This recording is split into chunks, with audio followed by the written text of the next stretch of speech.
La ciudad radiante, inaugurada el 14 de octubre de 1952, en presencia de su diseñador, el arquitecto y teórico Le Corbusier, fue su primer encargo del gobierno francés para hacer tangibles sus teorías de vivienda colectiva a gran escala. La construcción de este monumental edificio de 137 metros de largo, 24 de fondo y 56 de alto, tomó 5 años de trabajo y con sus 321 departamentos y capacidad para 1.600 personas, llamó la atención de ciudades de todo el mundo que comenzaron a copiarla masivamente, pero siempre de manera parcial.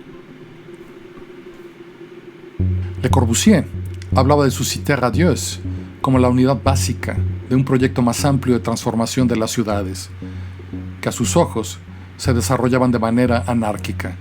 privando al hombre de un entorno de naturaleza. Y la densidad vertical era para él la solución. Rascacielos para descongestionar el centro de las ciudades, cuya altura permitiría una mejor distribución de la luz. Una visión radical en la que las viviendas tradicionales debían ser demolidas para dar paso a torres verticales, realizadas con elementos prefabricados de bajo costo y reproducibles en masa. Un urbanismo de bloques de edificios y espacios verdes que expuso en su Plan Voisin, concebido en la década de los 20 y en el que proponía demoler parte del centro histórico de París para construir 24 rascacielos cruciformes. Esta ambición de Le Corbusier es similar a la de Charles Fourier, una figura eminente del socialismo utópico del siglo XIX francés, que deseaba refundar a la sociedad tras la brecha abierta por la Revolución Francesa con la creación de phalanstérios, edificios comunitarios y sin clases sociales, destinados a una falange de 1.620 personas, un número de habitantes que Le Corbusier asumió para las unidades básicas de su proyecto. La reorganización de la sociedad es sin duda un proyecto totalitario que implica la sumisión del hombre a un orden colectivo, y no es casual que Le Corbusier llamara a sus departamentos celdas y que sus otras referencias fuesen los monasterios católicos, particularmente la Cartuja de Emma, en las afueras de Florencia, en la que pasó varias noches analizando y dibujando su particular mezcla de espacios privados y colectivos. El proyecto de Le Corbusier no buscaba, por lo tanto, adaptarse a las necesidades de los habitantes de Marsella, sino imponerles su teoría social. Un sistema centrado en un varón idealizado, el hombre modulor. Un poderoso símbolo corbusiano que el arquitecto grabó en el concreto de uno de los pilares de su edificio. Pero el modulor es también un sistema basado en la proporción áurea y la serie Fibonacci, y está ligado a la morfología de un adulto de 1.83 metros de altura, con una mano alzada, dividido en 2 segmentos a partir de su ombligo, para desplegar 2 series de medidas ascendentes y descendentes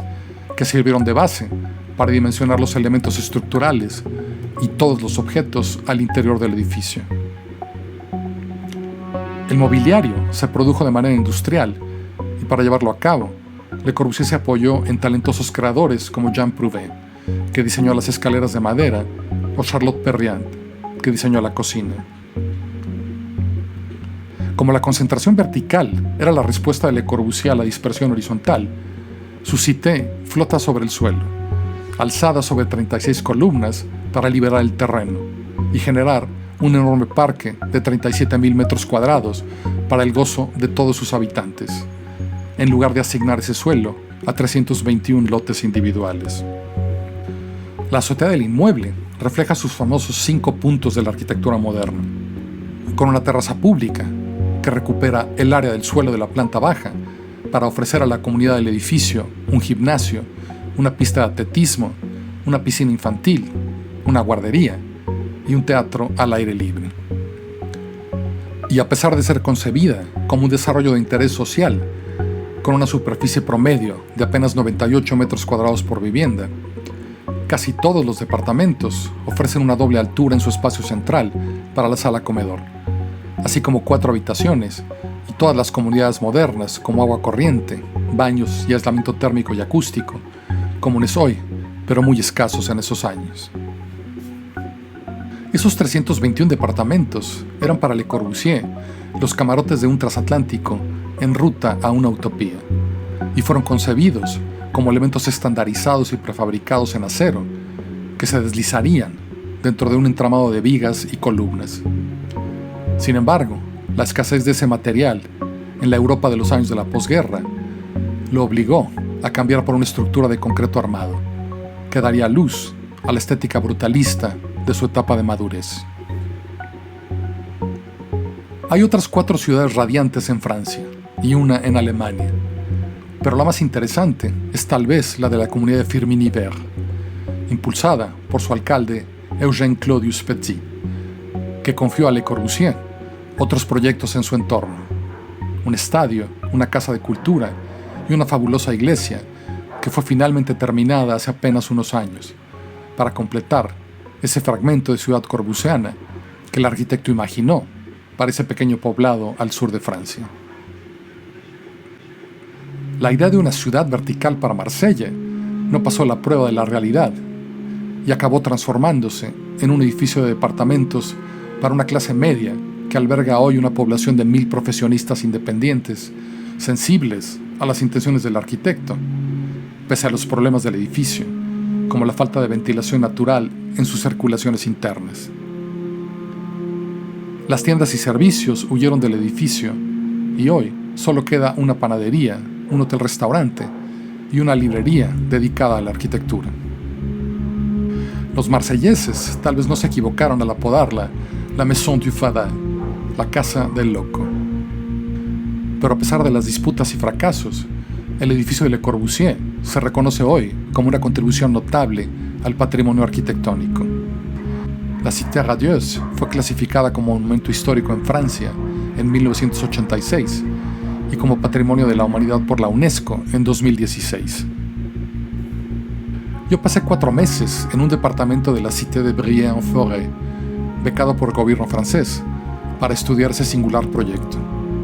Y recuerdo con cariño las carreras matutinas en su entorno y los bellos atardeceres que disfruté en sus terrazas, así como una inolvidable fiesta para mi cumpleaños 26, en una larga mesa que instalamos para todos mis compañeros de maestría en el pasillo del primer piso. En México,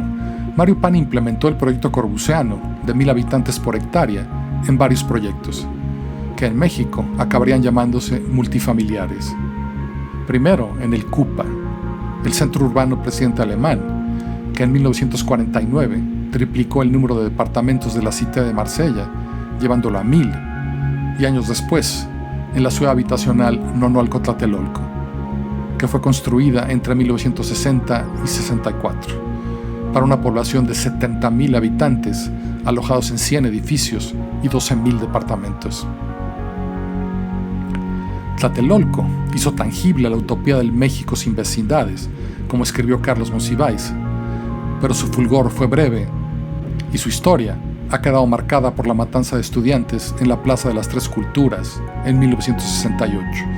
y por los terribles derrumbes de 8 de sus edificios en el sismo del 85. Le Corbusier pasaría sus últimos veranos en una pequeña cabaña que se construyó al borde del Mediterráneo, donde nadaba todos los días con 70 años a la espalda.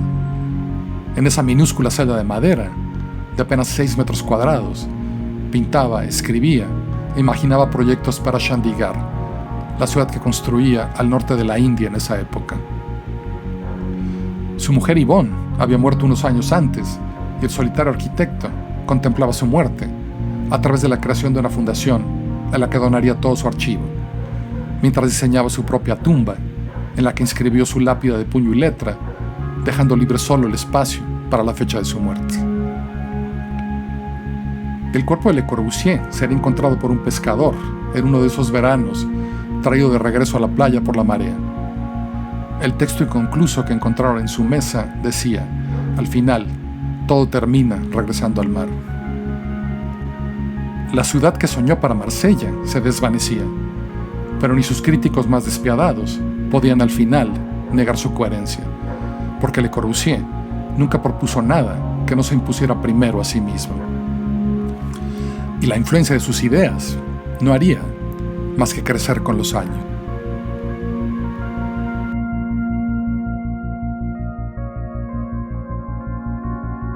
Le Corbusier es probablemente el arquitecto más importante y más influyente del siglo XX y es sin duda el que yo más he estudiado.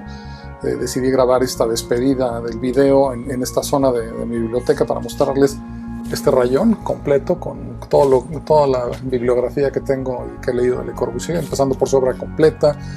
sus libros teóricos, todos sus carnets donde dibujaba y tomaba notas y guardaba todas sus ideas, su obra plástica, cerámica, escultórica e incluso poética, ¿no? Este libro que es una maravilla, algún día les hablaré de él, el poema El ángulo recto, es una serie litográfica en la que Le Corbusier sintetiza todo su trabajo con dibujos, láminas maravillosas que además se iban hay un orden para armarlas. Algún día les contaré la historia del poema El ángulo recto. Y también quería aprovechar para en cámara dar las gracias por dos recientes adquisiciones a este espacio. Este libro que me trajo mi tío Aurelio de un viaje a Turquía, que relata las conferencias y los puntos de vista de Le Corbusier sobre la arquitectura en Turquía, y este pequeño libro maravilloso sobre el Museo de Arte Moderno que construyó Le Corbusier en Tokio, que me mandó mi querido amigo Sir Reyes Bustos. Aquí les enseño algunas páginas, está en japonés pero tiene subtítulos, afortunadamente tiene las partes importantes en inglés, entonces sí lo pude leer. Sí, tío Aurelio, gracias. Ya saben, suscríbanse al canal, denle like al video y nos vemos pronto en el siguiente contexto.